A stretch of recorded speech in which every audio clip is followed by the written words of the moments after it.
The Bug Bux Podcast! We're going to be talking about the ins and outs of acquisitions. What year was Barnes' first acquisition? 2017. I do these, I call them micro acquisitions.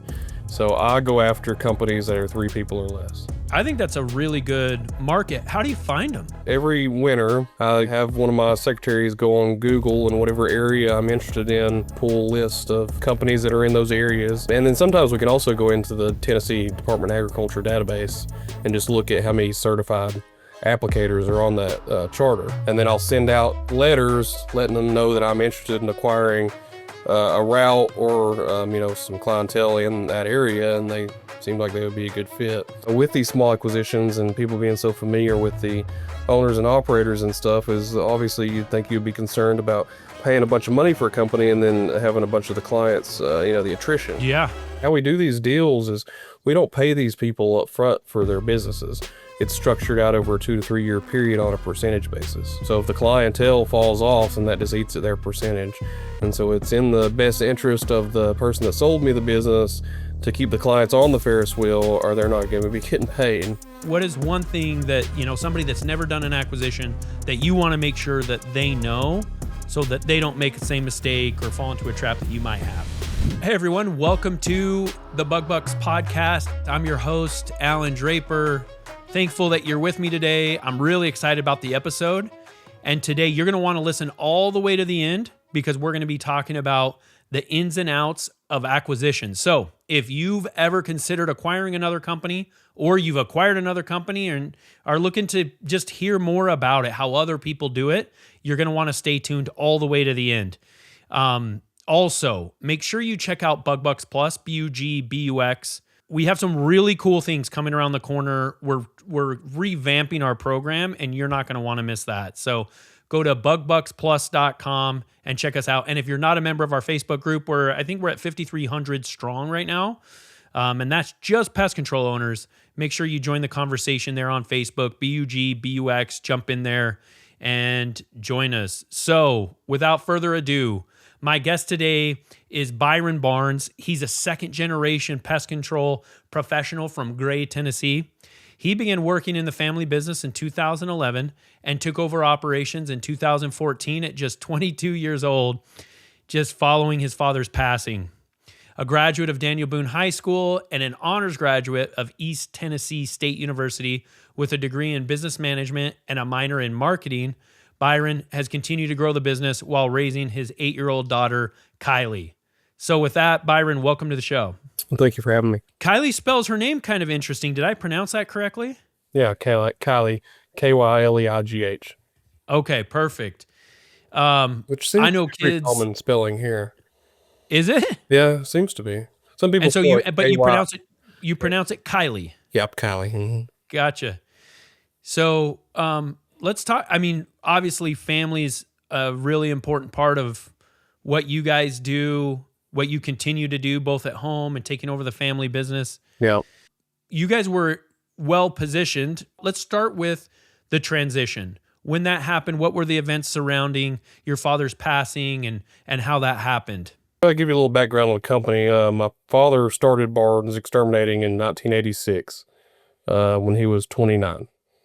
And then ran it, all the way until he passed away in 2014. So that was, 28 years, something like that. Yeah, 27, 28 years. But, he passed away, he was 57. And he'd had a lot of health issues and things, and unfortunately, passed away. And then I'd been there for about 3 years doing route work and started off doing office work. So I kind of had done about everything at one point in the business.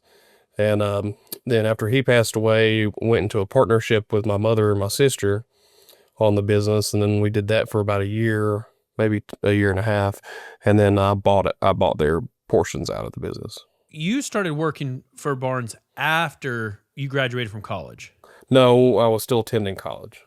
You were attending college. So yeah. At the same time that you're getting your degree in business management, you kind of started working there. You're getting thrown into the fire, learning all this stuff. Yeah. So, during the summers, of course, when I wasn't in school, I worked full time. And then when I had school, I would try to rearrange my schedule to where I would run some stops either early morning or later afternoon and go to school between accounts and things like that. So, and I did that for 2 years of college. For the first 2 years of college, I had other jobs. Gotcha. So back then, when you were in college and just starting at Barnes, was the intent for you to eventually take it over? Well, I would think so, yeah, because I was the only family member that ever worked there, and only family member that my dad said he wasn't big on even wanting to hire me when I came and asked for a job, when I was 19, 2011, and he wasn't real keen on the idea, but I ended up talking him into it. So Why wasn't he? I don't know, it's just the way he was. Family life was family life, and business was business, and he didn't like to mix the two a lot. Kind of keep them separate. Okay. Yeah. So he kept And business and family, and didn't like to mix the two worlds together. gotcha. So fast forward, so 2014, that's interesting because we started Proof in 2014. Our first sales were in 2015, Yeah. and you've been running it since then. Mm-hmm. How has, from coming as a family business, how has the perspective changed from when your dad was at the helm to now? Technology. I would say, when he was running the business, and when I took it over for those first few years, everything was done on paper. So the accounts were on like cards and, a filing system, and, it was still like 1986 to a degree. I mean, we still had a typewriter until 2015. Really? Yeah. We did have a computer program that we used to print paper bills and send those out, but customer account balances, things were kept in ledger books and things like that. So the technology that we've implemented has really helped propel us forward. I feel like. What was the first software program you used, and what year did you implement it? I'm not sure about real early on, but I know we had Pest since probably the mid 90s, when it was Marathon Data Systems, and we still had that hardware based, so it was installed on the computer. So we still had that hardware based Pest program all the way until I switched to the cloud based Pest in 2015. So what I'm confused why he was using cards and handwritten stuff if you had Pest. I don't know. So he wasn't really using it. Just to generate a bill and send something in the mail, like a professional looking statement. Not routing, No. none of the organization, customer notes, none of that. Nope, all the customer notes and account information and stuff was written on their account cards that were, when I started working there, I would help the receptionist, schedule things, and you would take a stack of these cards and sit there and go through them and call the people and schedule them, and you'd have a divider that you would stick the cards in, and then when that day came, he pulled all the cards out and divided them up by the technicians. Yeah, So it was an interesting, inefficient system. I mean, it worked obviously when he started and maybe had just a few employees, but as we grew in business, it was just way too inefficient. So when you started making those changes in 2015, how was that received by the employees who were used to kind of the old way? Well, obviously any kind of change is different. And, me changing things, going in and changing a lot of things was a learning process. Our office manager, Linda, she's been with the company since 1990. I was born in 1991, so she's been there longer than I've even been alive. And she's celebrating her 36th year with the company this year. And so, yeah, she was used to how all that worked, and she would write turbot jobs and things down, and she kept her little books and stuff. And so, I've had to get her out of that habit of writing all this stuff down, and reassuring her that it's all, stored in the computer. And she's had to learn how to do that type of scheduling and working with the computer system, which she's proficient at now. What's interesting is, and I want to transition into talking a little bit about acquisitions, Yeah. is that when we acquire companies, and Proof has acquired probably 4 or 5, between 4 and 6 over the last few years. That's about like us. And one of the things that you do, and that's kind of why I was wanting to know about when you came on board and what those changes look like is because when you acquire a company, the idea, especially if it's not a platform company, which companies like Proof and Barnes, we're not going to acquire a platform company. We're going to keep our name and acquire companies to help us build that most of the time. But you have these changes that you need to incorporate, and it can be difficult. So let's kind of start at the beginning. What year was Barnes's first acquisition? Well, 2017, I think. Yeah, 2017. And it was just something very minor. It was a local person that actually worked for us maybe at some point in the 90s, that just had a small little pest control route here in town. And he was moving to Florida, and he was, obviously something very, very small like that. I mean, we're talking about, 50 customers probably. So, something small like that, obviously a bigger company and stuff's not going to be interested, but he was looking to try to get something for those clients, when he was having to move. And so I worked out some kind of small deal and took on those clients. I think that is a perfect size to get your feet wet with acquisitions. Yeah, I really do. Just something very small and something very basic. And, I had a few good accounts that, were worthwhile to me. And I just said, well, because it was either he was going to move and just nobody was going to service the work, and they were just going to go somewhere else anyways. So if he could get a little something and I could get a little something, it worked out pretty good for both of us. That's awesome. What was the communication like with his customers, your new customers, those first few services or the first year? Did you have a plan? Was there... Well, what I did with him on this first one was, he had a few big ones that was kind of his bread and butter type stuff, and big clients. Yeah, like I said, he didn't have a whole lot of clients, but he had a few big ones, and that was kind of his big thing. It was his money maker, I guess, per se. And he took me out and met those people. Me and him went and met them, and I met them, and just told them that things was going to continue just like they had been. If they had any problems, of course, they could reach out to me, directly. That's awesome. It's nice to be able to do that. Obviously, if you acquire a couple thousand clients or something, that's not possible. Was there any other communication that you made in those early days besides meeting them face to face with him? Not with that one. And we really didn't get into, like I said, that was just kind of something real small. We didn't get into some bigger acquisitions till probably within the last few years. That was kind of... So with those in the early days, so with that first acquisition, it was those big clients, those larger accounts. I'm going to go meet them face to face. We're going to tell them that we're taking over. They're not going to miss a beat. Everybody else, we just started servicing and our trucks started showing up. Well, I mean, now on these bigger ones where we're taking on, 1,000 new clients or something, I still make it a point to get with the previous owner operator and go meet some of the bigger ones and shake their hand and sit down with them and try to have lunch or something and let them know who I am and how I'm going to operate, because they're coming from, a small business. I like that hands-on feeling. So, I try to go out and still meet with them, but also we'll send paper mail, merger letters and emails out to all the clients too.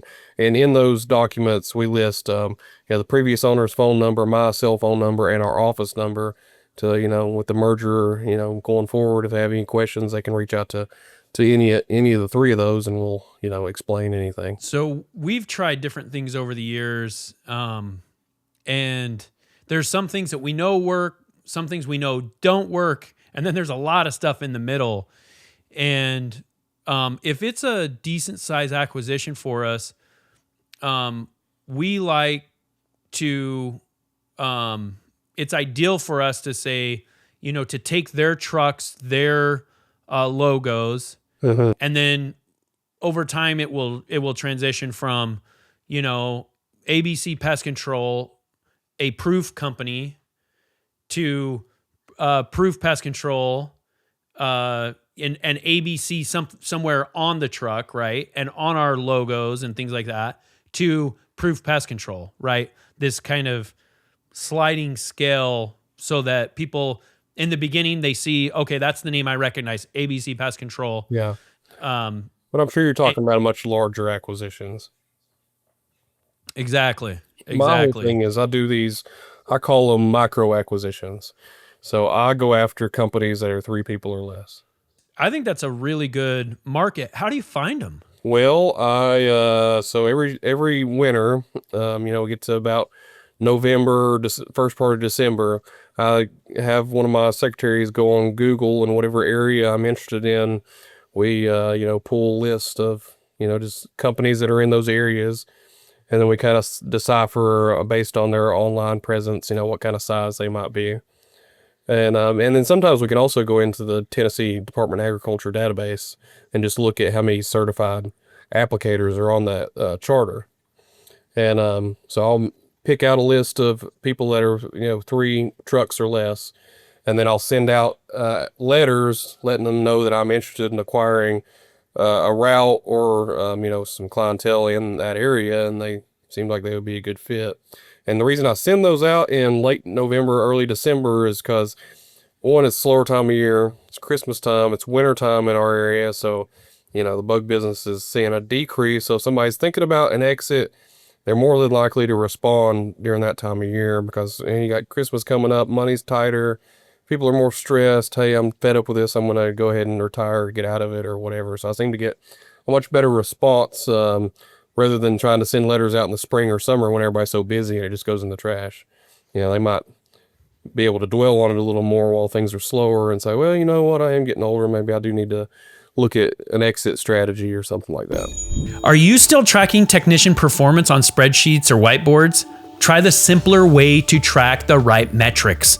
Applause scorecards. Scorecards bring all your key metrics, route completion, driving score, reservice frequency, reviews into one place. Techs get real-time visibility into their performance right in the app, while you get complete control over expectations, goals, and automated bonuses. No more manual work, just motivated technicians and better results for your business. Visit ApplauseHQ.com to see how scorecards can turn technician performance into business growth. What is that communication like? What is the letter? And I don't need word for word, but what's the general idea? Again, just who we are, kind of some of our background, and they stood out to us as another local service provider that yada yada yada, and that we think they would be a good fit on with our business, and if they had any interest in an exit strategy, to give me a call. I always put my personal number, and we can go from there on it. And I don't know if you track it, but my guess is the conversion rate's pretty low on this type of cold outreach. But any idea? 1 to 2 a year. I'm sorry? I usually get 1 to 2 responses a year. And how many are we sending out? Are we sending out 2,000? Are we sending out 100? 60 to 70 probably. That's a really good rate. Yeah. That's a really good rate, which lets me know that what you're writing in the letter is resonating with people. Yeah, we were able to do, in the last 2 years, we've done 3 decent sized ones, 3-man operations in the last 2 years. That's fantastic. Finished another one. We started their clients this month. Okay. Is there a transition process? So once the deal's finalized, is there and your team goes to work, what does that look like when the kind of proverbial keys are exchanged? Do you guys have a system? What does that look like from your end, just specifically with those new customers? In terms of when you're taking them over, what do you literally just move the accounts onto PestPack? Yep. And then start servicing them, or is there some training? Are there certain people in place or anything like that? Well, like this one that we just started, their employees came to work for me. So only thing that changed was the software and the name on the truck. They know the accounts, they know the people. It just, put it all in, and they went right back to what they were doing normally, just in a different vehicle. Gotcha. Is there any type of communication with them, with the customers that they're servicing, where they're like, you look familiar, but you're driving a different truck, wearing a different uniform? Is there? Well, because these small companies are so close knit, they know who the people are. I mean, they're these small, 2 or 3 man operations are just so close knit that they know who the people are, and they've got our letter. And we try to send out that letter letting them know about the merger and stuff a month before we start any accounts. Gotcha. So we give it at least 30 days notice. And that gives, and then if we show up and spray somebody's house and they call and they're like, who are you guys? Hey, Mrs. So-and-so, we have your email and your address here. We sent you an email and a letter stating that this was going to be happening. If people don't respond to what they're sent, then that's their problem. But most time, we get good responses because these companies, especially nowadays, the people are used to the emails they're getting from people and things. And I have the companies we send an email, and then I have the company on the other side send an email. So you kind of sandwich the communication from both sides. We're going to take a quick moment to highlight one of the premier sponsors of the Bug Bux Plus platform. Treat where they hide, treat where they eat. Cockroaches and small flies are among the most challenging pests to eliminate because they often hide in hard-to-reach areas, like drains or beneath and behind equipment. Nibor D plus IGR from Nisus is a powerful solution, combining a ready-to-use insecticide foam with an insect growth regulator. This versatile product can be sprayed on non-food surfaces or applied deep into drains and other hard-to-reach areas using the included 17-inch flexible semi-rigid straw. The foam penetrates where cockroaches and small flies live, eat, and breed, targeting these pests at the source. Make sure to stock Nibor D plus IGR from Nisus in your truck so you can tackle small fly and cockroach problems in your commercial and residential accounts. To learn more about how Nisus and their product lineup can take your company to the next level, DM the phrase NISUS, NISUS, to the Bug Bux Facebook page. Now, back to the show. We've found that it's really important. So I think the smaller acquisitions, they're a double-edged sword. A lot of times when they're smaller, especially like a two-man route, they know the owner. And a lot of them may be related or some other relationship with them. And so we want to make sure that communication is really thorough. One year we did a video with the company that we acquired, the owner of it, because he was small enough to where they recognized him. If you went to any customer at Proof, and showed them my picture, they wouldn't know me from Adam. Well, a lot of our 11,000 clients would probably, I'm very hands-on in this business, and I'm the face of, billboards and TV and different things along with my daughter. So, a lot of people know who I am. Yeah, exactly. So if I were, to acquire Barnes, what I would require is, hey, I need some board for a period of time or something. Yeah, like I would need some FaceTime with Byron saying, hey, these guys are great people you can trust, right? Yeah. But where you guys, have those people, a big part of acquisitions that I think gets overlooked sometimes is when you get personnel. Yeah. Have you found that has been kind of an easier transition when you're getting their team? Well, this is the first one that I've done where we actually did get employees out of it. Most of the other ones I've done, the guys were old and they all retired. So this is the only one the first one I've done where I've actually got equipment and employees and vehicles. The other ones I've done that were 3 or less people was just pretty much accounts, and then the guys were just older and were all looking to retire. They had been in business, 2 I did in 2024 were all retirement age. The guys were all in their 70s, and they'd been in business for decades. And so has it been difficult? Have you noticed any differences between the company that you acquired, their people, and what you expect out of your technicians, and how do you handle that? No, not so far. These employees that we got from this deal we just started with, they were a little leery about the employment because one of the guys had went to this small company because the larger company he was at had got acquired by another company. And, of course, it was one of those Antisemics companies or whatever. And so, of course, it was a completely different deal. And I tried to reassure him that we're still just a small family business. The buck kind of stops with me and everything. But they, took the jobs and they worked out pretty well so far. Do you do some training early on with them? And I mean, I've hired techs from all sorts of different companies. They all, great technicians, great people most of the time. They just do things a little differently. Have you Yeah. noticed any of that, and how do you handle that? No, I haven't noticed any of it, but if there is something that they're not doing that we like to do or that we do, and a customer complains about it or something, then obviously that's going to be something we correct. Gotcha. So it's just kind of What like an percent? ongoing training. We have to obviously get them used to what, the products that we use might be a little different than the products that they're used to using. So there's some training and things like that, and what products are good for what, comparable to things that they had been using that might be a different name brand or something. Gotcha. What percentage of your new business over the last few years has been through acquisition? Is this a decent chunk of your new business or a smaller amount? I would say probably in the last 2 years, the acquisitions have been, we'll probably add over $1 million in revenue. Gotcha. So most of these companies, this company we just acquired was doing about 450,000 a year. The other couple of companies were in that 250 to 300,000 range. So out of the three of them, probably, I don't know, somewhere around $1 million added revenue, something like that, on top of our organic growth. We still organically grow also.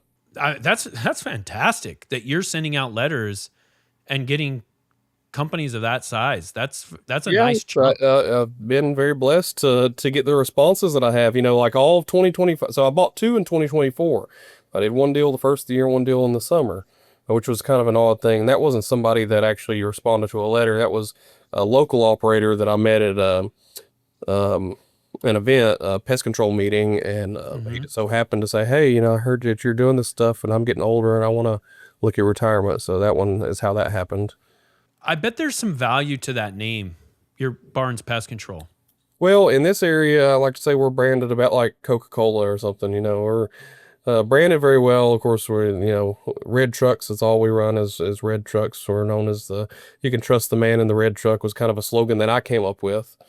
Dad kind of started the red truck thing, and that's just what the color he liked, and what, we didn't have all red trucks, but a majority of them were. And so I kind of switched the branding to, hey, we're going to do all red, and we're going to be the guys in the red trucks. And, that's kind of how we're going to be known. Except I do have a female termite technician now, so I'm waiting for somebody to say I'm being a sexist or something with men in the red trucks. Yeah, yeah. I think that a lot of times people don't think of their brand within the industry. We only think of it in terms of customers, like outside of it, right? But this is a really good example of how it matters within. Because if I'm selling my pest control company, I want somebody to be able to take care of my clients. Yeah. I really do. I don't want, and I want them to feel like they're taken care of and they're not getting screwed. And Well, and the guy that, I just did this most recent deal with, we talked for, a few months about this and planning and everything. And he said, "Hey, I went online and looked you up personally and went through your Facebook and went through Google and looking on, and he said, I want to know, you can tell me who you are, but I want to see what your online footprint looks like and things." And he said, that obviously there wasn't anything negative about me and or my company. And so he said, he felt really good about doing the deal and felt like we were big enough to where, he felt good about the deal, but small enough to where he knew that we were going to still have that, family oriented feeling with the clients, and that he thought the clients would be well taken care of. yeah, that's awesome. I bet you're getting letters opened that other people would just throw in the garbage just because they recognize your name, Yeah. curious about why And you're. that's what I mean. These acquisitions that we're trying to go after are all within, 100-mile radius of where I'm sitting. So, we're not trying to send letters to somewhere, 2 states over or something where people don't recognize us, that we've still got some name recognition. And we are kind of I guess, other than chains like Orkin and Terminix, something, we're probably the biggest regional brand in this area. Yep, that's awesome.